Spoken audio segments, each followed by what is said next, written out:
అందరూ చూసి ఉంటారు. ఇది చూస్తే సహజంగానే ఏదో జరిగిపోతుంది, ప్రళయం వస్తుందేమో, ఏమైపోతుందో అనేది పెట్టారు. కానీ ఇది ప్రకటన అనడం నేను తప్పు. ఎక్కడ కానీ పొరపాటున మీరు గమనిస్తే అడ్వర్టైజ్మెంట్ అని కానీ ఎవరు ఇష్యూ చేశారో తెలియదు. మరి ఇది రామోజీరావు భయపెడుతున్నాడా, ఇంకొకరు భయపెడుతున్నాడో దీంట్లో తెలియదు. ఇది రామోజీరావు పత్రిక కాబట్టి రామోజీరావు అనుకోవాలి. పోనీ అలా అనుకుందామంటే రాధాకృష్ణ అదే పెట్టాడు. దీంట్లో కూడా ఎక్కడా లేదు, ఎవరిచ్చారో లేదు ఈ భయపెట్టే ప్రకటన.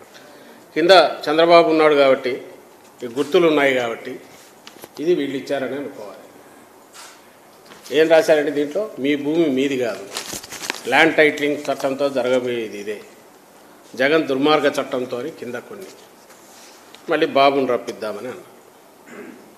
వీళ్ళ దిక్కుమాలిన దీనిల కోసం ఏ రకంగా ఎక్కడికి జారుతుపోతున్నారు అనేది చూడాలంటే ఇది ఒక దీంట్లో ఇచ్చారు.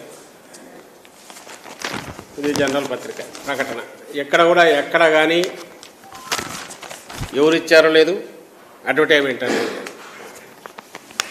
ఒక్క ఈ పత్రికలో మాత్రమే వాళ్ళ పాలసీ అనుకుంటా అడ్వర్టైజ్మెంట్ అని ఉంది, రాశారు. ఇష్యూడ్ బై తెలుగుదేశం పార్టీ అని ఇక్కడ ఉన్నారు. అంటే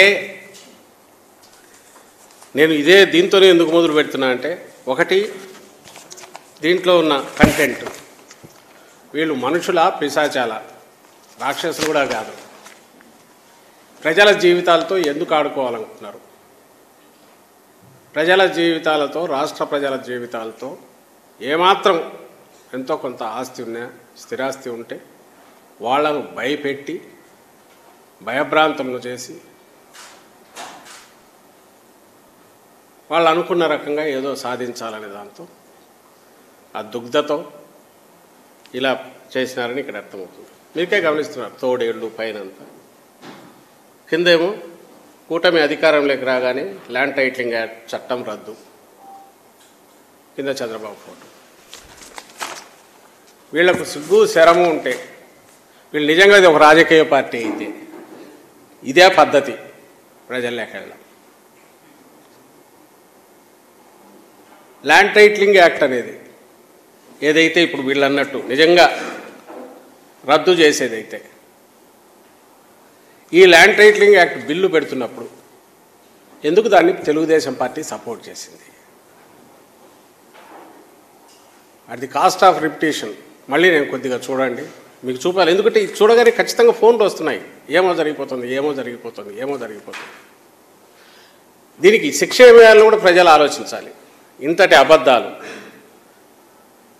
ఇంతటి పైశాచికత్వంతో అడ్డగోలుగా అబద్ధాలు, విష ప్రచారం, భయాందోళనకు గురి చేసి భయభ్రాంతులను చేసే దానికి దిగజారితే, అది కూడా మళ్ళీ ఒక అడ్వర్టైజ్మెంట్ అని రాసుకోవడం కూడా లేదు. ఇది నైతికంగా ఇంకో రకంగా అంత, అది చాలా పెద్ద మాట. వీ కాంట్ ఎక్స్పెక్ట్ ఇలాంటి దిగజారుడు బురదగుంటలో లేదా సెప్టిక్ ట్యాంక్లో పడి దొర్లుకునే చంద్రబాబు నాయుడు కానీ ఆ ముఠా కానీ వాళ్ళకి అంత అదేదో పెద్ద ఉదాత్తమైన మాటలో హితవు చెప్పడం అనేది పనికొచ్చేది కాదని దీనిని చూస్తే అర్థమవుతుంది. ఎందుకంటే వాడి ఆలోచనలే పిశాచాలకు వచ్చేటివి, ఆలోచనలే సెప్టిక్ ట్యాంక్లో బతికే జీవులకు వచ్చేవి. సివిలైజ్డ్ దీంట్లో ఉండేవైతే ఎవడన్నా ఇట్లా ఇస్తాడండి? మళ్ళీ ఇచ్చిన దాంట్లో మేము ఇచ్చామని చెప్పిన ఇది కూడా లేదు. ఎందుకంటే ప్రజలను మిస్లీడ్ చేయడమే